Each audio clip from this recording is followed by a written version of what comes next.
Boa tarde.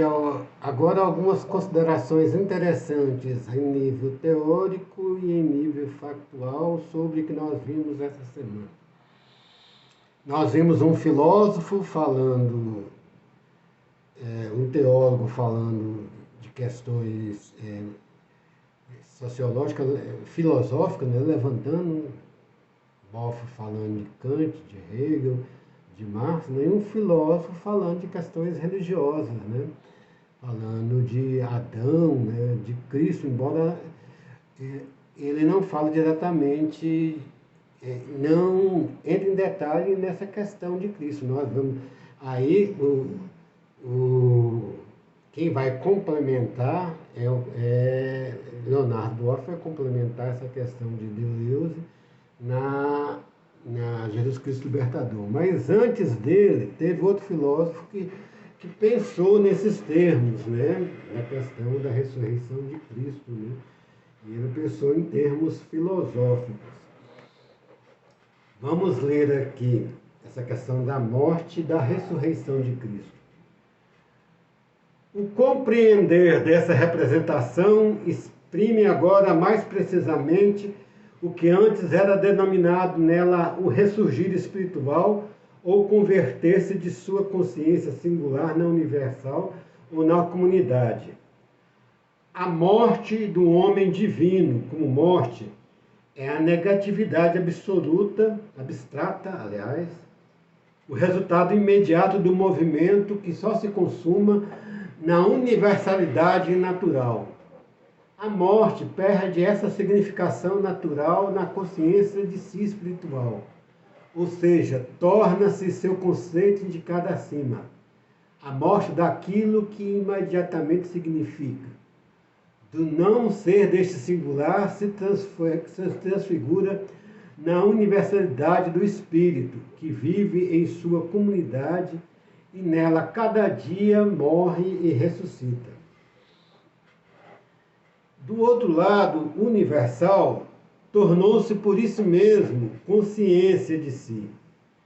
E o espírito puro ou inefetivo do mero pensar tornou-se efetivo. A morte do mediador não é só a morte do seu lado natural ou do seu ser para si particular. Não morre somente o invólucro já morto, despojado da essência, mas morre também a abstração da essência divina. Com efeito, o mediador, na medida que sua morte ainda não consumou a reconciliação, é o unilateral que sabe, o simples do pensar com a essência, em uma oposição à efetividade desse extremo de si. Não tem ainda valor igual à essência, isto é, o si do espírito. A morte dessa representação contém, pois, ao mesmo tempo, a morte da abstração da essência que não é posta como si. A morte é o sentimento dolorido da consciência infeliz de que Deus mesmo, o Filho de Deus, morreu. Essa dura expressão do simples saber de si mais íntimo, o retorno da consciência às profundezas da noite do eu, que nada mais distingue, nem sabe fora dela. Assim, esse sentimento é de fato a perda da substância e do seu contrapor, a consciência, mas é ao mesmo tempo a pura subjetividade da substância, ou a pura certeza de si mesmo que faltava à substância, seja enquanto objeto, seja enquanto imediato, seja enquanto pura essência. Esse saber é, pois, a animação pelo qual a substância tornou-se sujeito. Morreu a abstração e carência de vida, e assim a substância se tornou consciência de si, simples e universal, ressurgiu.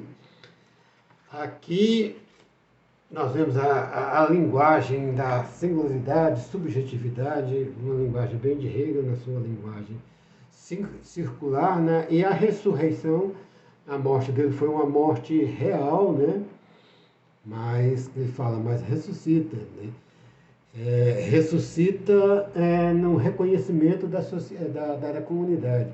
Se fosse uma fraude ou um mito, nós falamos até, corrigindo um pouco nossa explanação retropassada, como falamos na morte do pastor, né, aquele pastor que disse que ia ressuscitar, não ressuscitou, né?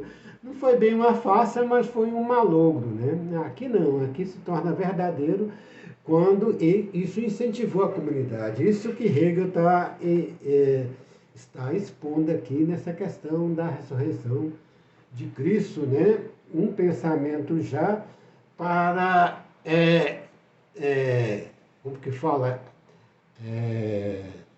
resolver também a singularidade e a subjetividade, né? Nesse jogo.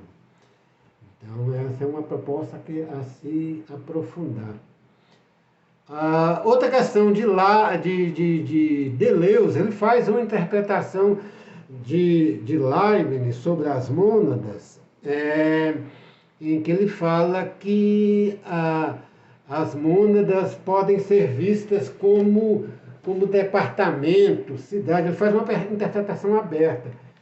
E gente lendo Leibniz direto não tem essa conotação que ele fala, né? Aqui nós vamos ver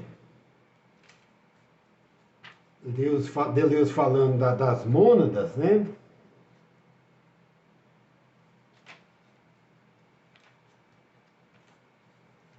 Chegamos ao quarto tipo de noção, as noções individuais ou mônadas, que não são coisas possíveis, mas existentes possíveis, substâncias, isso está certo, né? A lista completa é a seguinte, portanto: identidade, extensidade, intensidade, individualidade, formas, grandezas, coisas, substâncias. Serão essas últimas noções simples, individualmente simples, e em que sentido seria? Em todo certo é que os predicados de uma tal noção, tomada como sujeito, formam uma série infinita convergente que tende para o seu limite. Eis que o indivíduo tem por natureza uma compreensão atualmente infinita, ele envolve o infinito. A noção individual da mônada é exatamente inversa de Deus.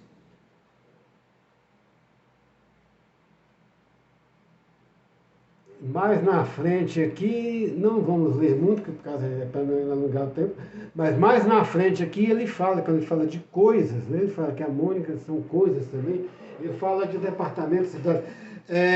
A gente lendo direto aqui trechos da monadologia, né, dá a entender que Leibniz já antevia a mônada como nosso átomo mesmo, é uma substância comum. Ele até fala, a mônada da qual vamos falar aqui, essa não é uma substância simples que entra nos compostos simples, quer dizer, sem partes. É necessário que haja substância simples, visto que é composto, pois o composto outra coisa não é que um amontoado ou agregato simples. Ora, não há partes, não há extensão, nem figura, nem individualidade possível. Aí ele fala lá que são figuras, extensões, aqui ele fala que não. Deleuze fala isso, lá ele fala que não. Tais mônadas são verdadeiros átomos da natureza. Isso aqui nós lemos um trecho pela internet da monadologia. Mas é que nós queremos falar é uma crítica, um detalhe, né, que nós vimos aqui. Mas o raciocínio dele muitas vezes se torna certo. A questão da mônada, ela pode ser mais vista atualmente, bem atualizada, na questão dos quanta, né, e dos quanto. Fala quando eu gosto de falar quantas mesmo, que quantum é de quantidade, quanta já dá uma ideia que é uma quantidade diferente, né? Quanta da física quântica, que é um bloco de energia. Né? Mas essa interpretação de Deleuze, de ser uma coisa, ele fala até de departamento, cidade, ele vai falar isso ali, dá uma ideia do atual algoritmo também. O algoritmo até relembra um pouco matemática que vem essa questão de individuação, e essa questão de uma organização fechada, né? Um algoritmo é o fechamento de uma organização. Isso seria bem uma ideia atual de mônada, né? De uma substância. E aqui está vindo o contrário da proposta lá com a ressurreição de Cristo, né? De de Hegel, né, de transformar a substância em sujeito, aqui é o contrário. Nos algoritmos da internet, o sujeito está se tornando substância. Dois fatos interessantes da semana que eu vi. Um é um comentário da revista É o País, do jornal É o País, sai na internet também, né? Sobre uma repórter e os milenários, uma obra dele. Tem uma obra dele que eu estou cansado de me sentir cansada. Mais ou menos isso, estou exausto, me sentir exausto. Ele está falando da exaustão dos milenares, né? Que era uma esperança, eles foram primeiro a ter acesso, né, na idade assim, da juventude. Os milenares são os nascidos entre 80, né, que no final da década de 90 estavam atingindo a maioridade, né? Então eles tiveram acesso aos avanços da internet, e eles estão se sentindo exaustos. Mesmo a geração mais nova do novo milênio, a geração Y, está muito nessa questão dessa exaustão. E ela explica um pouco isso, né? A pessoa hoje em dia é um algoritmo, e é um algoritmo do capitalismo. Então, desde pequeno, ela fala, o algoritmo é uma coisa virtual.